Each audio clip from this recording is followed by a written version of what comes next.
Namaskar. I am grateful to all of you who have joined today for paying homage to Mahatma Gandhi on his 75th Martyrs' Day when he gave his life for the cause of harmony, brotherhood, and humanity. It was unfortunate that an apostle of universal peace and nonviolence fell a victim to violence. I thank the organizers for hosting this talk during the commemoration of the 75th anniversary of India's independence. Even though 7 decades have gone by since Mahatma Gandhi passed on, in every part of the world his relevance is felt as strongly as ever before, and his vision and actions are of an enduring significance for all times and places. His approach to life was holistic and cannot be divided into watertight compartments of social, religious, political, personal, and public life. Gandhiji stands out as the champion not only of political democracy but also of economic and spiritual democracy in today's world. He believed that moral degeneration is the root cause of all evils, including conflicts. This explains his lifelong crusade of attainment of moral values such as truthfulness, nonviolence, purity of means, love, self control, forgiveness, respect, friendliness, compassion, mercy, and so on. His messages resound with people of all faiths worldwide, as he is the spiritual and political leader of one of the world's most profound and complex cultural traditions. Many world leaders have been inspired by him and continue to get inspired till today. The world is faced with so many kinds of conflicts and diverse types of crises these days. We see Mahatma Gandhi's emphasis on nonviolence, universal brotherhood, and peaceful coexistence having an all time relevance. His entire life story is about action to bring about positive changes. He both succeeded and failed in what he sought to do, but he always moved forward and he never gave up the quest for improvement, both social and spiritual, and both for individuals and for the nation as a whole. Today, Gandhiji is remembered not only as a political leader but as a moralist who appealed to the universal conscience of mankind. There is a galaxy of men, women, and children in different parts of the world who have taken a leaf from Gandhiji to fashion their initiatives for ensuring peace, non-violence, justice, and fighting against discrimination. I want to share one of the last notes left behind by Gandhiji in 1948, expressing his deepest social thought. And I quote, I will give you a talisman. Whenever you are in doubt or when the self becomes too much with you, apply the following test. Recall the face of the poorest and the weakest man or woman whom you may have seen and ask yourself if the step you contemplate is going to be of any use to him or her. Will he or she gain anything by it? Will it restore him or her to a control over his or her own life and destiny? In other words, will it lead to Swaraj or freedom for the hungry and spiritually starving millions? Then you will find your doubts in yourself melt away. Unquote. This statement of Mahatma Gandhi perhaps is one of the most powerful commentaries on compassion and kindness. Gandhiji had envisioned a nation where social bonds were stronger and were built on the foundation of trust. In his 50 years of public life in three continents, Asia, Europe, and South Africa, Gandhiji demonstrated the efficacy of extending respect for all living beings. Human dignity, oneness, empathy are impossible without compassion. Gandhiji emerged as the voice of the voiceless that inspired social reformers and political thinkers all over the world. He brought in a new era of non-violent civil disobedience based on the ability of each human being to free himself from fear. He believed that fearlessness becomes a major pillar on which to build together with love and the capacity to resist when necessary. It is interesting to see that Gandhiji conceives fearlessness as a precondition for love. He who is weak cannot love, probably because he or she is not free enough and does not have the surplus of warmth and energy from which love can come forth. He used to remain positive under all circumstances, and that was his main trait. He had faced many challenges in his life, but he remained positive all throughout. Nonviolence and the message of peace is familiar word among the world leaders to settle any dispute. It goes without saying that it is never possible to evaluate how much India and the world owes to Mahatma Gandhi. For Gandhiji, peace was not an end by itself. Rather, it was only a sort of means to ensure better welfare for the mankind. According to Gandhiji, violence leads to concentration of power, whereas non-violence encourages decentralization. We must learn from his experience of non-violent actions or resistance from a global perspective. Mahatma Gandhi's lifelong quest was in the pursuit of truth. In fact, he even had said that truthfulness is more important than peacefulness. He was following an ancient tradition of using spirituality as a basis of social change. His approach was always aimed at appealing to the head and the heart. Gandhiji's life provides an excellent role model of the ways of spiritual development in his crusade to oppose the unjust system. The techniques he crafted, like Satyagraha, and the strategies he followed in his public life give us insights into how spirituality can be applied to improve human conditions in today's world. The applications are not India specific but are universal. Gandhiji sought the guidance of his inner voice not only in the spiritual realm but also in the political realm. Perhaps the greatest source of strength for Mahatma Gandhi was in his faith in God. Truth was the deepest and the most complete form of God. The faith gave him the constant awareness that he was to be nothing but an instrument in his hands. He was to go wherever he was led. For him, the guidance of God constituted two things. One, he had to walk on the path enlightened by truth that was available to him in whatever measures and form. Two, he had to constantly gaze inwards and find inspiration through self introspection, self examination, self purification, and by constantly questioning himself. The deeper the faith, the greater was the endeavor for Mahatma Gandhi. He said, "Truth is God."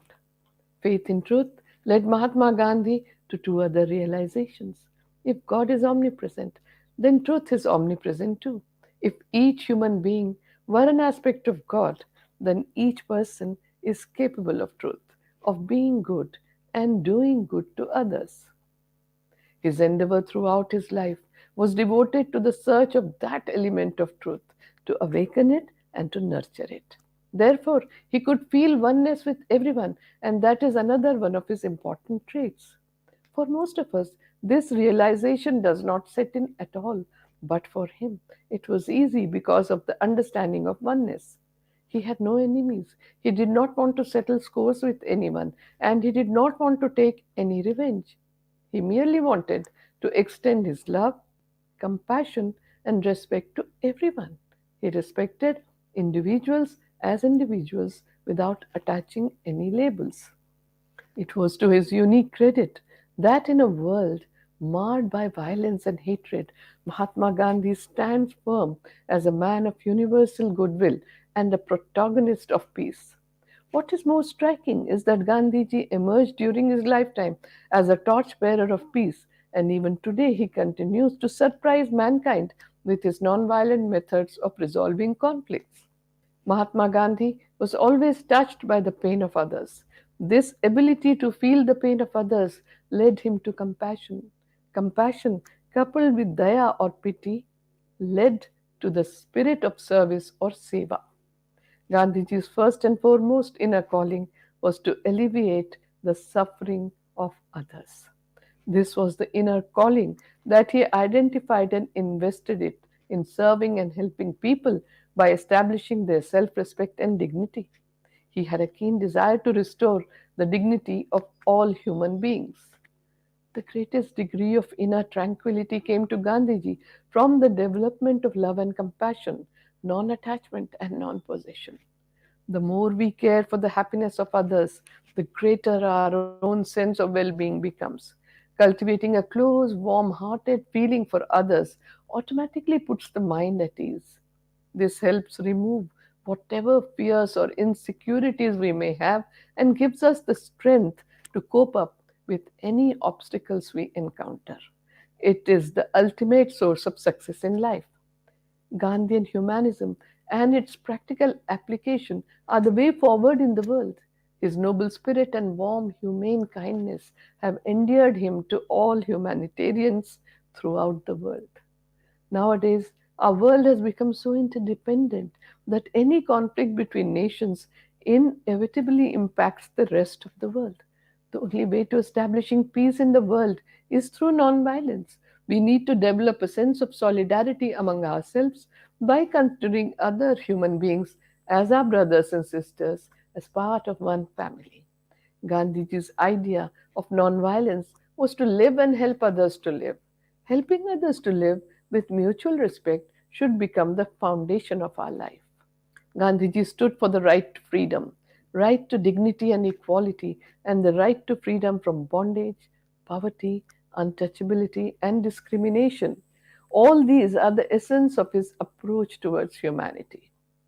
He had said, and I quote, "When I despair, I remember that all through history, the ways of truth and love have always won.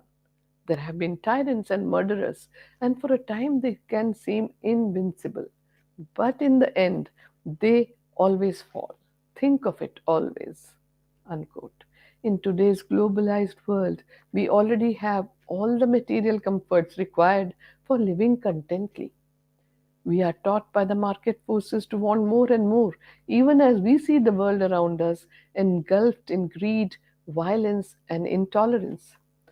Today's world laments violence in the frequent attacks, riots, war, but the last century was even more disastrous. In such a time, a frail leader, Mahatma Gandhi, was the most influential and important political leader and a thinker of the 20th century whose legacy still inspires people globally.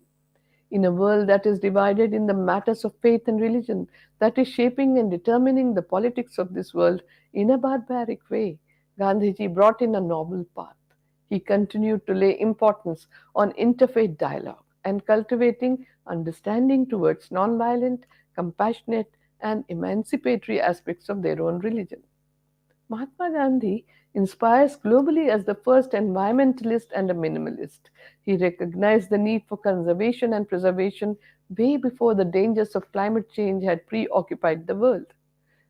He had pointed out that Earth provides enough to satisfy every man's need, but not every man's greed.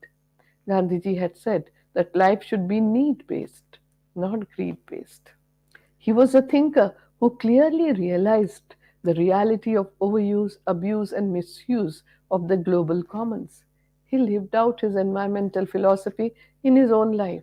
He is a man who compulsorily reused and recycled everything and lived in harmony with nature. He lived a life of openness and transparency. His ashram was accessible to anyone. Anyone could walk in and debate and argue with him. Mahatma Gandhi had a profound influence on Dr. Albert Einstein. Dr. Einstein's message on Gandhiji's 75th birthday sums up the essential character of Gandhiji's leadership. Dr. Albert Einstein said, and I quote, "A leader of his people, unsupported by an outward authority, a victorious fighter who always scorned the use of force, a man of wisdom and humility who has confronted the brutality of Europe with the dignity of the simple human being and at all times risen superior." Unquote. Gandhiji realized early in his life the importance of humanity, love, and kindness to other living beings and acted upon it. He kept humanity in high regard, which gave a deep meaning to his life. Throughout his life, Gandhiji was a humble servant of India and of humanity. And he said, and I quote, "I believe in absolute oneness of God and therefore also of humanity." What though we have many bodies, we have but one soul. The rays of the sun are many through refraction, but they have the same source. It comprehends the whole of humanity. Its realization would thus mean the establishment of the kingdom of heaven on earth. Unquote. He respected all humans as one and only one, regardless of caste, creed, religion, and race. This oneness brought peace and harmony. He maintained that the future of humanity lies in this oneness, and we should broaden the outlook on humanity so that the whole human race can live in peace. Gandhiji always held service in high regard and realized God through service of humanity. He maintained that the dignity of humankind lies in equality and justice for all. He said that dignity of human nature requires that we must face the storms of life. Today, humankind is reeling under various kinds of social tensions and imbalances, disturbing his peace. In such a scenario, Gandhiji's words to believe in the possibility of permanent peace are prophetic. When peace and harmony become the main cause of every kind of service rendered to the nation and its people, it becomes the service of God. We have a unique opportunity to take the lead and open a new page in human history by learning from Gandhiji to address the global challenges. It is because our own human existence is so dependent on the help of others that our need for love and compassion lays at the very foundation of our existence. Therefore, we need a genuine sense of responsibility and a sincere concern for the welfare of others. Mahatma Gandhi gave his last interview to Margaret Burke White, an American photographer, in the early afternoon on 30th January 1948, and it was to be his last message of compassion to mankind, in which he told her that nonviolence is the greatest force at the disposal of mankind. It is mightier than the mightiest weapon of destruction devised by the ingenuity of man. Gandhiji had further said, I do not believe in shortcuts which involve violence. However much I sympathize with and admire worthy motives, I am an uncompromising opponent of violent methods, even to serve the noblest causes. There is therefore really no meeting ground between the school of violence and myself. The heart that bled at the sight of the misery of others was bled to death on 30th January 1948 with the three death dealing slugs buried deep in it. India lost a soul, but his spirit lives on, and that spirit will continue to live among us as it carries in its chapters the mild but unassailable truth that peace is a positive force and that it can still move the human race away from the darkness towards light. Mahatma Gandhi had declared, and I quote, Am I going to be silenced after my death? I will proclaim my faith even in death and speak from the grave. Unquote. What was the faith that he wanted to proclaim from the grave? It was faith in truth that was God. It was faith in the goodness of all, as all are capable of truth.